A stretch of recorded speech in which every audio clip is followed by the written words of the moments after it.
Okay, I'm gonna play through this pretty casually. Yeah, I'll just do it. Now, a few months ago, I believe the BCC Crew, which you may not have heard about, they're a Bionicle podcast group that originated from the LEGO message boards.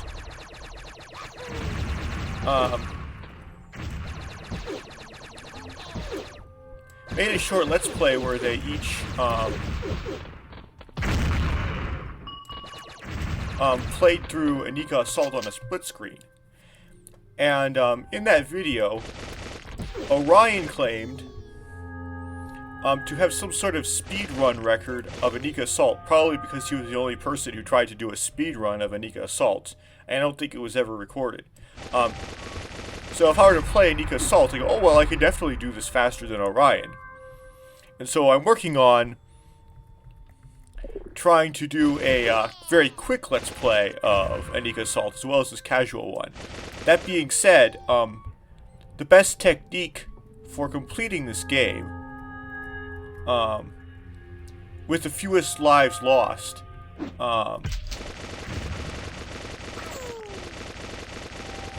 and fewest extra credits used, is to just be patient and inch forward slowly. Because the faster you go, the more frequently you go across trigger lines, I guess, that will bring about the spawn of Matoran slaves, and the sooner static Matoran slaves on the right side of your field of view will come into your field of view. Waiting for one more. There we go. So you want to just inch forward real slowly. So if you try to do a speed run, you are doing the technique that is you're trying to do a slow technique game fast. I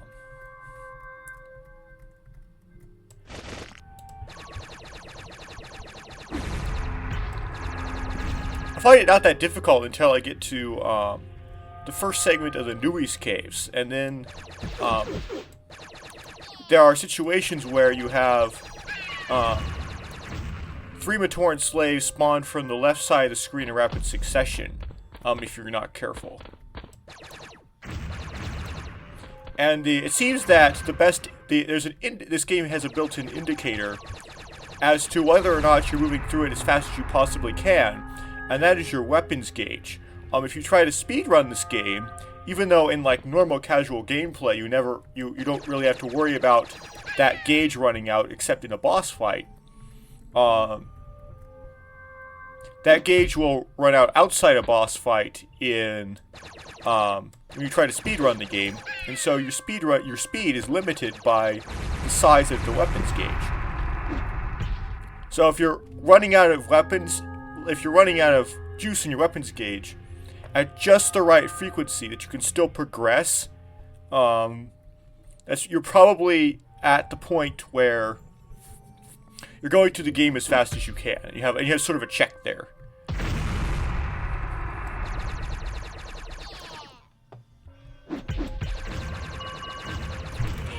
That was silly.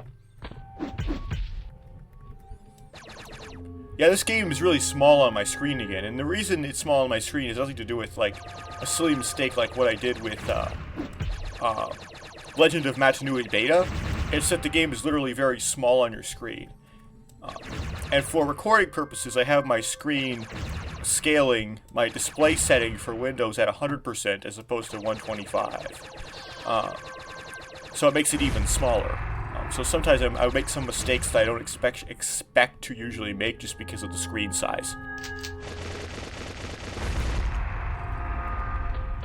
And because I'm talking. That also increases the mistake rate.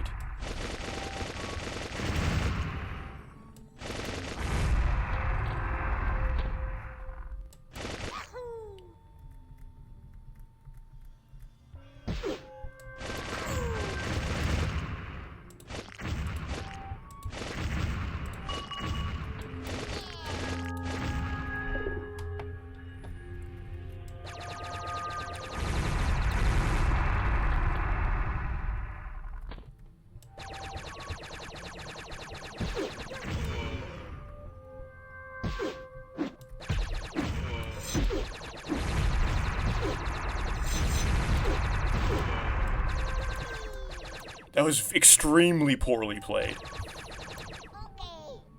Usually that goes better than that. There should be one more.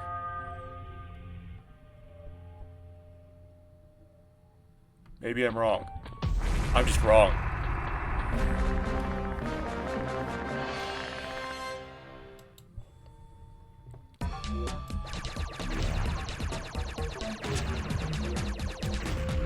There's a very common media trope, especially in like young people's media or children's media, called cannot beat stage 1. Right? And what maybe might come to mind as it relates to can't beat stage 1 is, say, maybe like, I'm not very familiar with Disney movies. Is it like The Little Mermaid? Oh my goodness, I wasn't looking at the screen.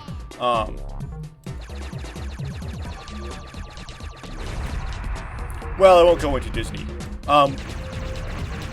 A franchise that does this, and I forgot the expression for when you do something to like the fullest extent you can, is Ninjago. Especially when the Hegeman brothers were writing Ninjago. There'd always be some villain who wanted to release some larger villain, which would somehow be some sort of doom that could not be defeated, and therefore was necessary to stop them before they released the larger villain, because that larger villain would be harder to get rid of than the releaser, the villain who planned to release that larger villain in the first place.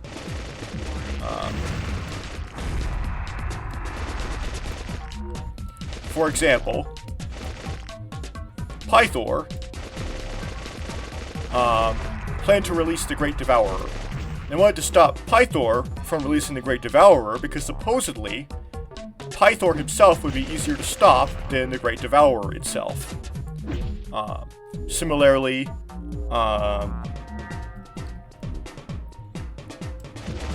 Garmadon wanted to release the Overlord, and so in Season 2. And so the ninja would try to stop Garmadon from releasing the Overlord, because the Overlord would supposedly be more difficult to defeat than Garmadon in the first place. In the pilots, whatever the skeleton guy's name was, wanted to collect the golden weapons, supposedly to help Garmadon come back from the underworld into the overworld. And of course, he didn't actually want to do that. He wanted to use the golden weapons himself, which he did not have the capability of doing so. And of course, the ninja fail, and Garmadon is released, and that's just how the pilots end. Similarly, Pythor in Rebooted, again, wanted to power up the Overlord, perhaps so he could get something from the Overlord in return. Master Chen wanted to collect all the elemental powers so he could turn himself into an Anacondri. And again, the Anacondri would supposedly be more difficult to stop than Master Chen. And the trope always goes that once the villain releases the big bad that they're trying to release, they kind of let their guard down. They don't realize how difficult, like they think they've won at that point. And their plan doesn't extend beyond that point. Like, once I release the Great Devourer will just do its thing, and I just have to sit back and watch, right? And so because there's no intellect behind what happens after the greater villain is released by the lesser villain, the greater villain ends up being easier to defeat.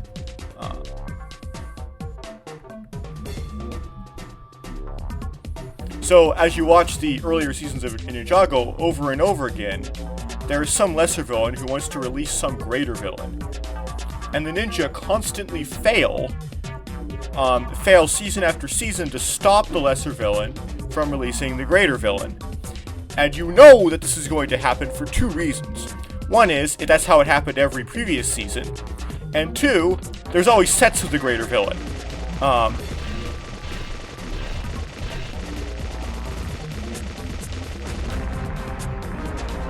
You thought I was going to die on that boss, didn't you? You thought there was no way I could get through that boss with 1 health left.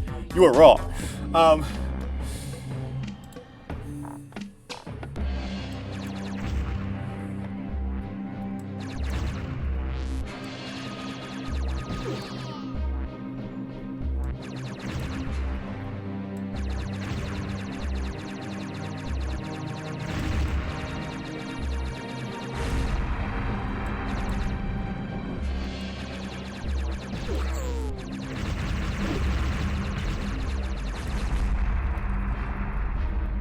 So the story basically gets very, like, repetitive, and you always know how it's going to play out. You always know that you would know that Moro would succeed in letting the preeminent into Ninjago. You knew that Nauticon would succeed in carrying out the wedding ceremony and get infinite wishes, because that's just always what happens in Ninjago. And then somehow, after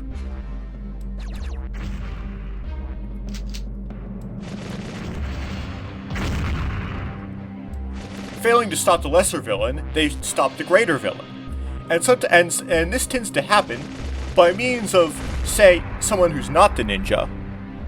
For example, the Great Devourer was taken out by Garmadon, and the ninja had nothing to do with it. So for the pilot and the first season of Ninjago, the ninja succeed in defeating nothing, essentially. And they end up in the worst case scenario in the end with Garmadon possessing the golden weapons a second time. Actually, he never got them the first time, but he just let them drop and then exited the underworld.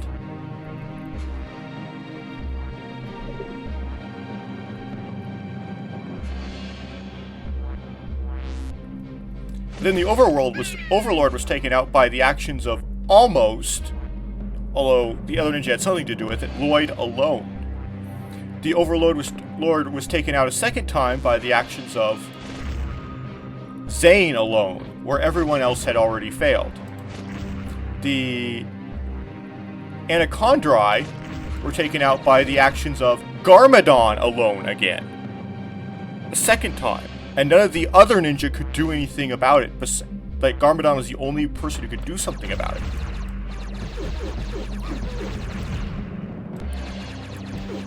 The Preeminent was taken out by Nia alone.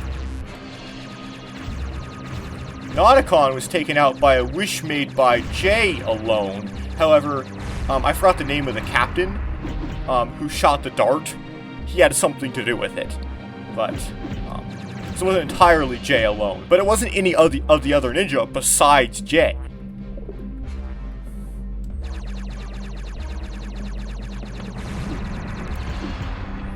The Hands of Time, who again succeeded in getting all the time blades and making the time machine, were taken out by Nia and Kai, which is now an improvement because now it's not one ninja alone, it's two.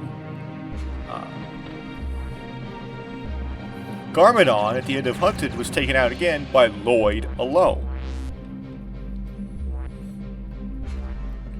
And this was why, you know, Kurumi worked so well, because the motivation for her villainness, although almost non-existent, had something to do with the prevalence of you cannot beat stage 1 in Ninjago. And that the ninja would fail, and oftentimes after failing, their villain would be taken out by someone else besides them, which would be Garmadon, or the actions of solely one of them.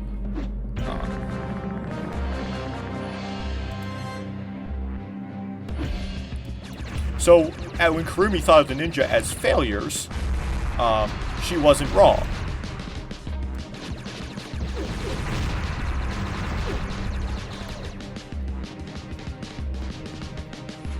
Now, why do I bring this up? Well, Bionicle...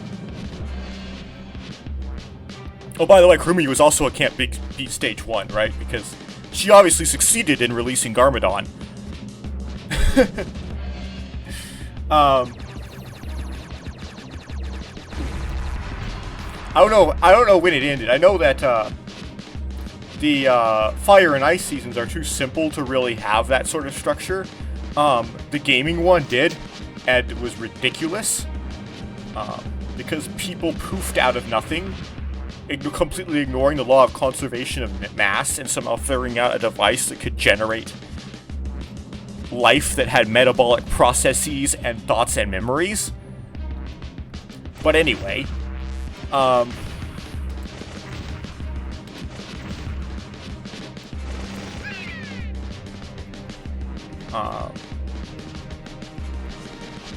Coal Season didn't have a Stage 1. So I guess when Bragg Shit took over, the structures got simpler and there stopped being Stage 1s. But anyway, the reason why I bring this up is that Bionicle is just one big giant can't beat Stage 1. But, unlike Ninjago, you didn't really anticipate there being a can't beat Stage 1 structure to Bionicle because none of the individual story years really had such a thing going on. Besides perhaps 2004, if you stretch the concept. So when they reveal in 2008 that the entire story up to that point was just one big giant Stage 1, you don't go, another can't beat Stage 1, because Bionicle did not build up a reputation for having can't beat Stage 1s, and unlike Ninjago, where they telegraph what the villain is trying to do, they revealed until the last minute in a story serial what the villain was trying to do. And part of how they were able to pull that off was, with writing the story, I don't believe they actually knew what the villain was trying to do, because the concept of what the Makuta actually was and what his goals are was never nailed down, and they keep changing it because they didn't really have an idea of what it was supposed to be exactly throughout the beginning of the story. The only thing they had planned out from the beginning was that the universe was a giant robot. They didn't have planned out from the beginning how exactly that reality would be revealed in the story.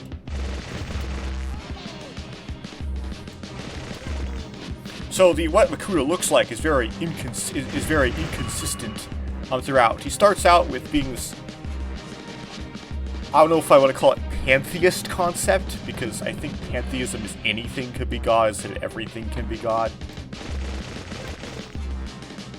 But somewhat of like an Eastern thing, sort of like Ninjago, where the great Spinjitzu master could not create Ninjago without simultaneously creating the Godark Island, because it was impossible to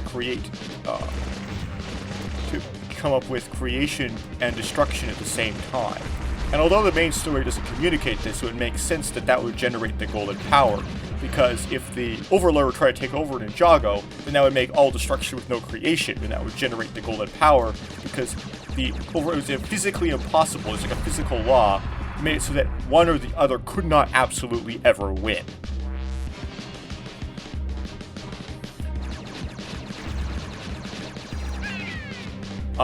So the Makuta was somewhat like that as well. In order for there to be a Matanui, which created, there had to be a second side that destroyed, just because some sort of law of conservation of creation and destruction, like yin and yang.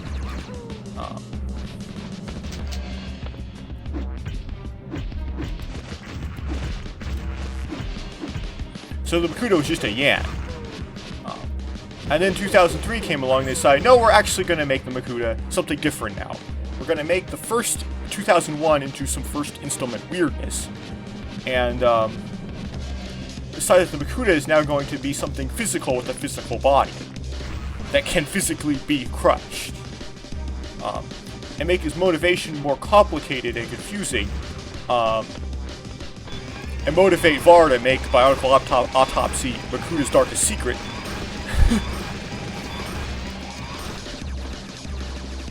Make the fans wonder why exactly the Makuta does what he does, and what his relationship really is with Matanui. Or whether it's actually true that Matanui were to suffer if he were to awaken. Or whether or not Makuta is actually somehow something sympathetic. And then 2004 came along, and they decided, now we're going to make Makuta into a Satan figure. We're going to make his motivation that he is jealous of the praise and adoration that the Matoran give to Matanui. And all he cares about is making the Matoran believe that he is the Great Spirit and he's the one that deserves praise and adoration. And then in 2008 they decide we're gonna make him like even worse Satan figure and make him want to, like Satan, replace God. Except, unlike Satan, we're going to make it such that he can actually succeed in doing so. So what the Bakuda exactly was and what his motivations were was just inconsistent throughout all the storyline. And so there wasn't any way to really guess that was what's going to happen in the end, that the whole thing was a Can't Beat Stage 1, because, well, there was no evidence of it because they hadn't decided it was going to be that yet.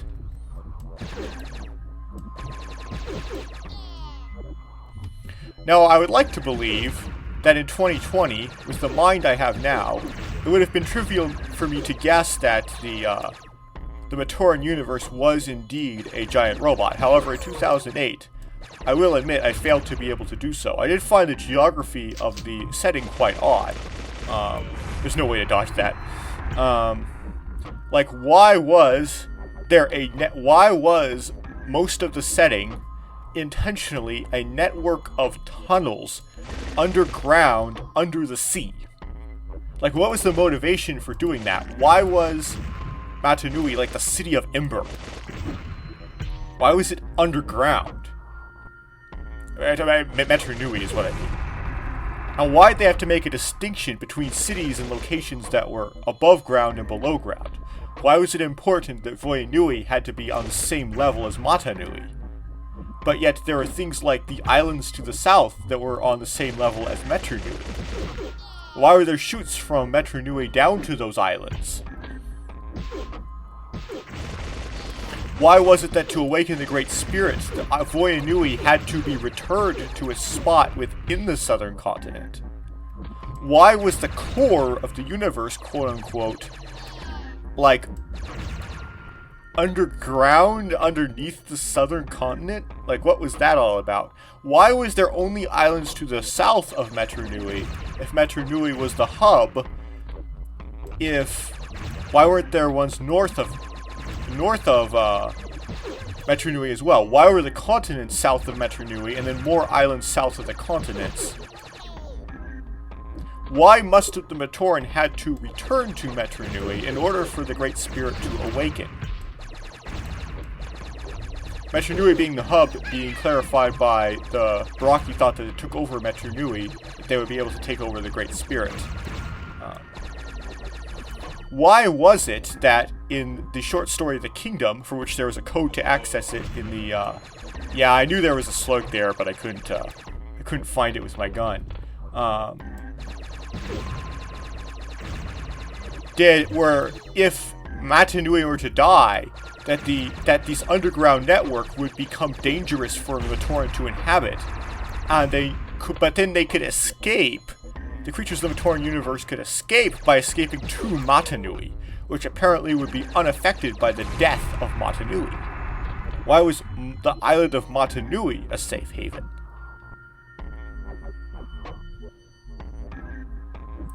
Why did the Bakuda lose its motivation and his will entirely if Matanui died?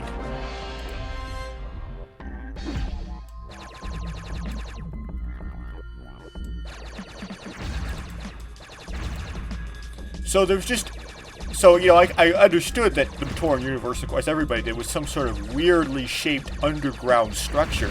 I didn't realize that the idea of the northernmost part is Metronui. To the south you have the southern continent, and then below that you have islands. Was the description of a humanoid shape, even though I knew about that structure. So it's sort of an intellectual failure, but, it's very young at the time, as everybody else was. So, I didn't really anticipate a big, twist or reveal at the end of the story, because Bionicle did not build up a reputation for having big twists. It just was not a mystery genre, and so I didn't try to think of twists that could happen during its run.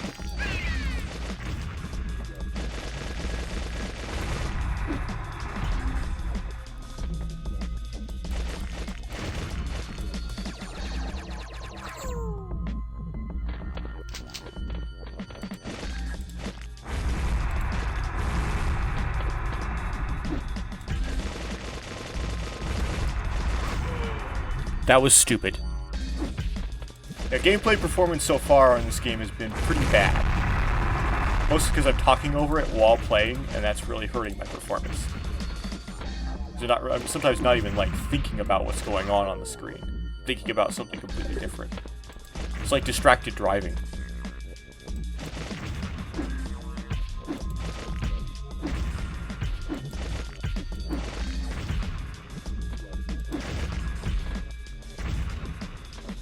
Wow, I somehow, like, avoided the random boom. Oftentimes in that part, you get this random crashing noise, and it doesn't have any, like, visual manifestation anywhere. Like, why was there a crashing noise?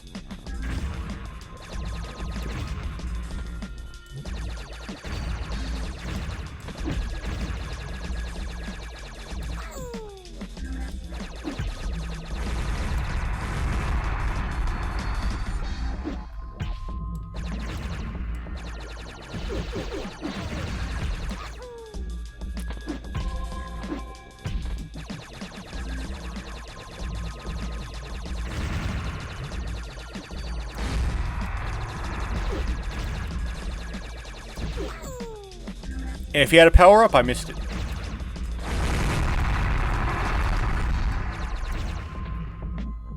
So another issue with speed practicing is that you have a tendency, in order to try to get rid of the enemies as fast as you can, to push them back off-screen and then free the Matoran off-screen, which then hides any potential power-ups they could potentially have dropped.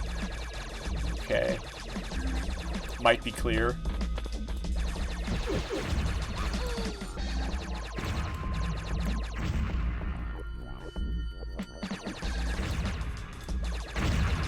Oh, there's another one.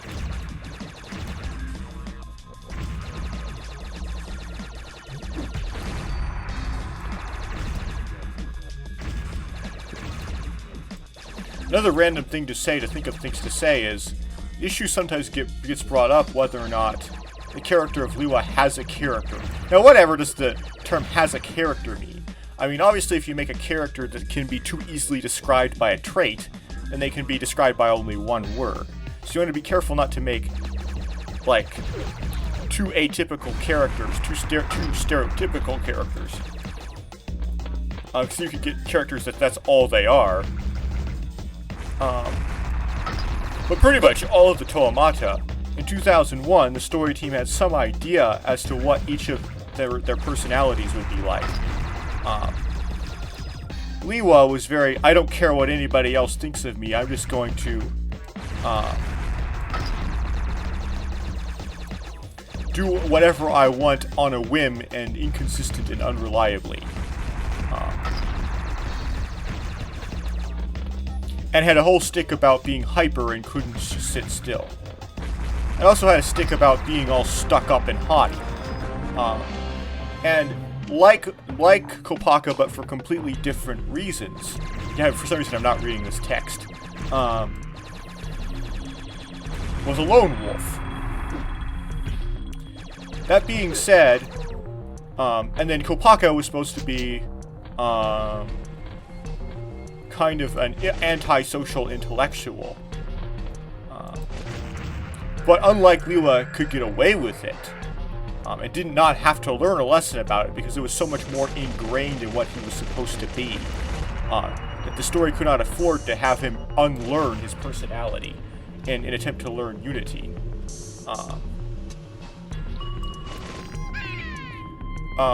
Palachi was supposed to be like a bro.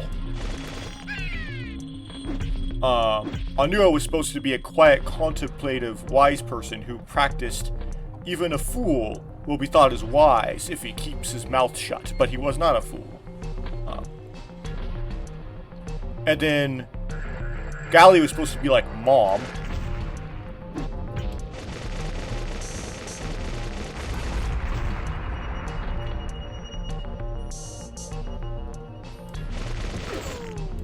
And Tahu was supposed to be like the young chief. But, even though some earlier concept material had him being the oldest. But as the story progressed, or at least when the Toanua returned in 2008, they didn't seem, if you read the novels, to really have much of these traits preserved. I mean, Liwa and Pohatu were still Jokers, but they seem to act relatively the same. Tahu did not have anything distinct about him. And Anua didn't have anything distinct about him either. The only characters that sort of preserved something distinct was Bergali, because she was female, although at that point she wasn't very distinguished from Holly and Kopaka, because it's really hard to wash out Kopaka.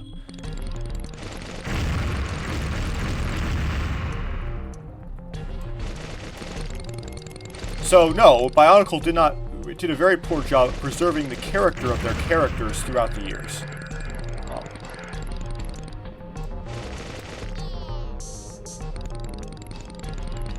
Cole, from Ninjago, had an advantage of always having the same voice actor. And so, because of that voice actor, seemed to always kind of have some sort of preserved personality. I have this issue again. Sometimes you encounter some Tauren slaves where they don't accept damage until a certain point. I really goofed this one up. That was a big fail. Okay.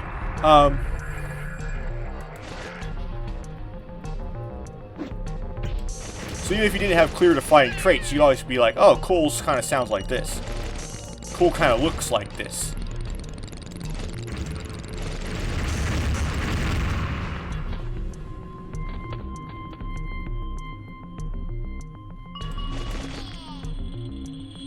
And not everybody needs defining traits anyway. Sometimes it's just normal.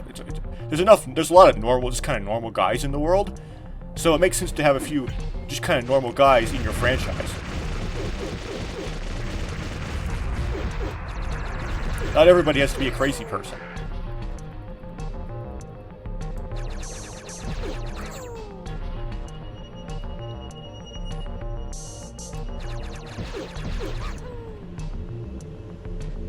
Why are the wheels two different sizes? I mean, this mechanism could work if the wheels are not connected together, right? And they're properly spaced away from the track. It's just like,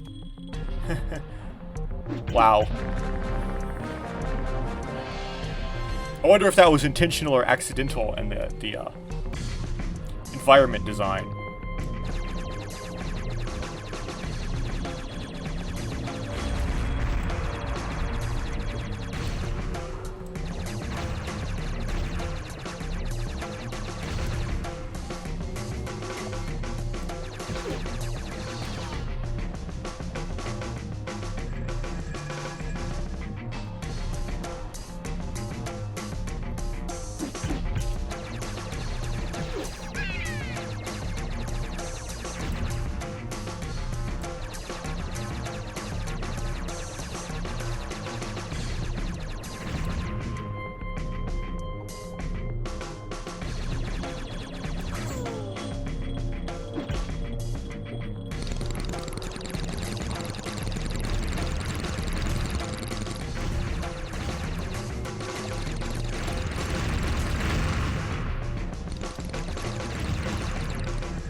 I recently had my first experience with the YouTube copyright stuff, and I hear a lot of complaining about it, obviously. I knew a whole lot about it before I even started trying to make videos.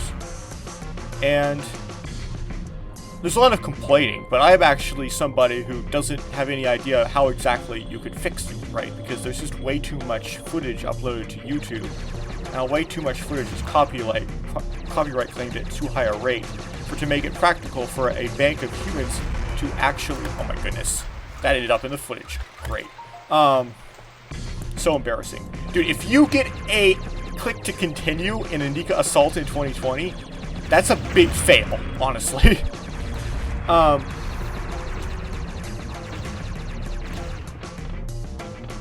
I did it, so I just gotta eat the consequences of that embarrassment.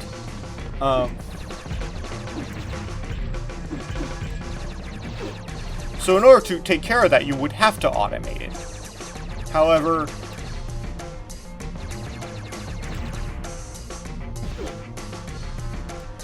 that allows for somebody to just say, okay, I'm going to put a claim on this. And even if the claim has no merit or whatever, at least I can leave that claim on there for 30 days. And during those 30 days, I can actually share revenue off this video with the person who made it. So I could theoretically put a claim on something that, like, Markiplier makes, with no basis whatsoever, and he can challenge it, and then, you know, I have to do more work if I want to uphold it, blah, blah, blah. And it'll just be there for 30 days. And then expire, and then during that time, I, like, share revenue. That doesn't make any sense. Like, now there's probably some sort of check they have in place for creators that have lots of views that are that popular. That I haven't ever seen because I'm not that popular. To make sure that junk doesn't happen. But from what I see of the system, I don't see how that junk couldn't happen.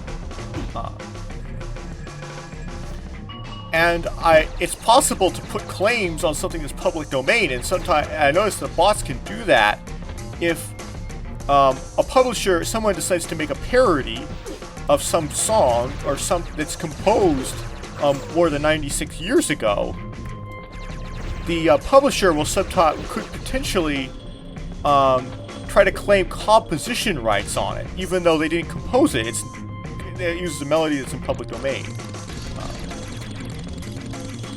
And even worse,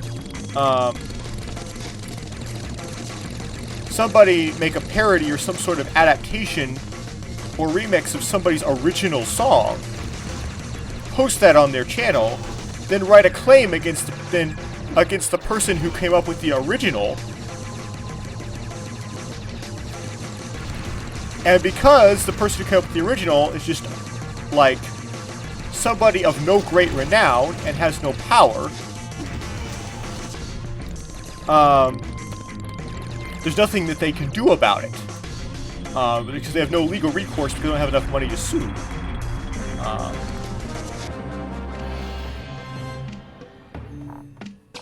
But I have no idea how to fix those issues.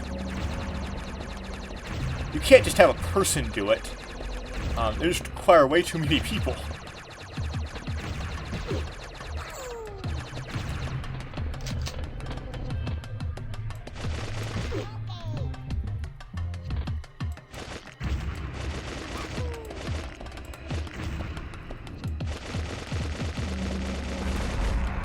I'm not a crazy radical copy left person either.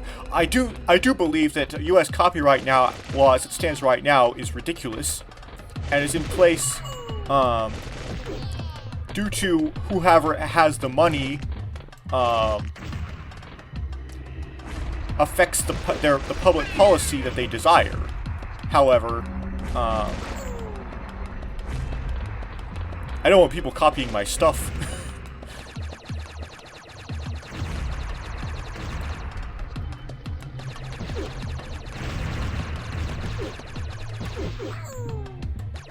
If they dropped a power-up, I wouldn't know.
No pickup, no power-ups? Good.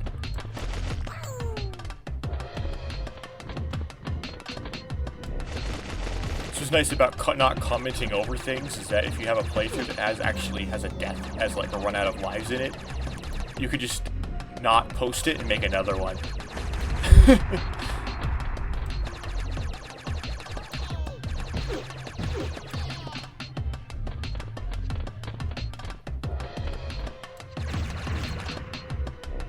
Something this game doesn't check, though, is there's a score, right? Well, if you did a click to continue and you continue, it doesn't reset the score to 0. Okay. So, you can theoretically, if you have a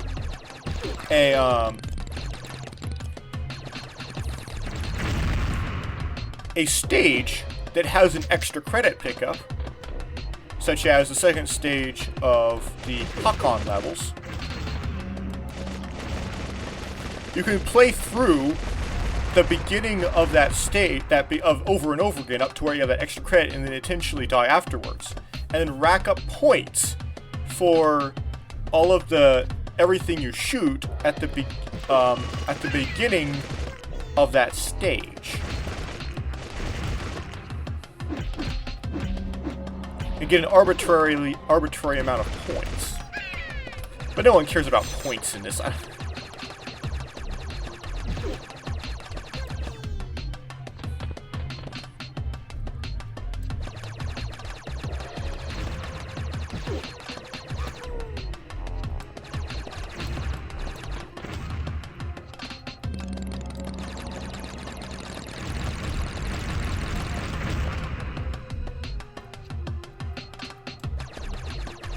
Oh, this happened.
I might be easy to please as far as background music is concerned, but this background music is very good.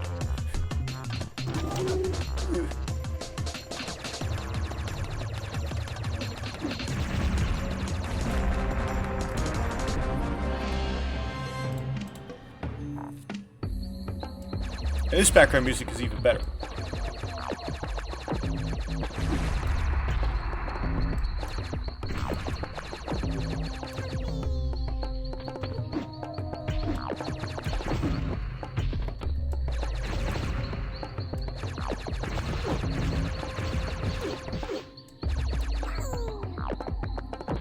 Yeah, I waited, because if you would have dropped that health way over there, I wouldn't be able to get it.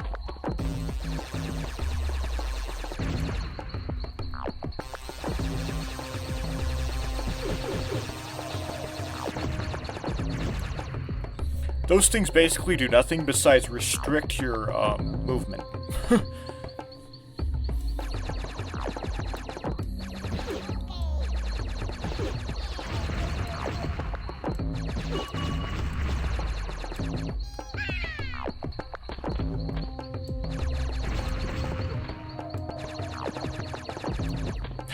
I thought that was a cage.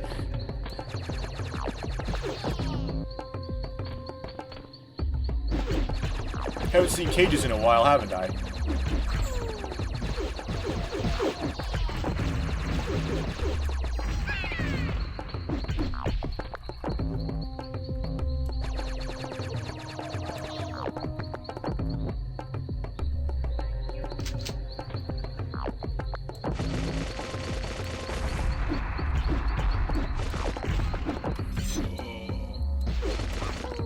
You got me.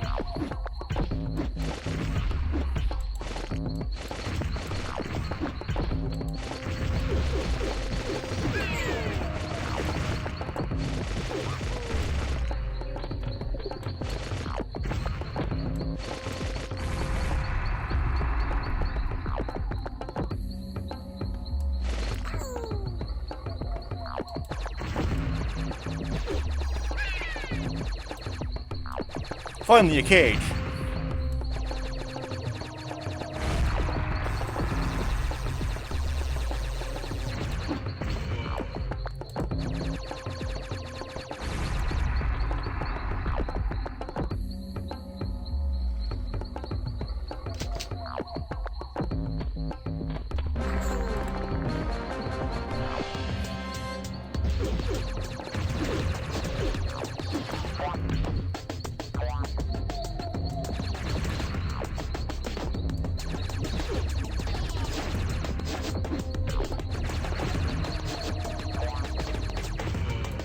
I thought that would go under me.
That was dumb.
And that's it.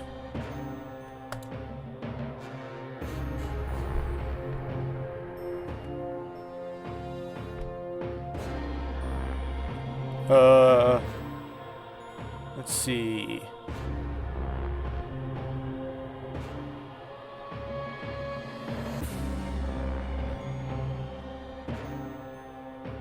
PJ Pargas. Okay. Well, that's it. Box checked.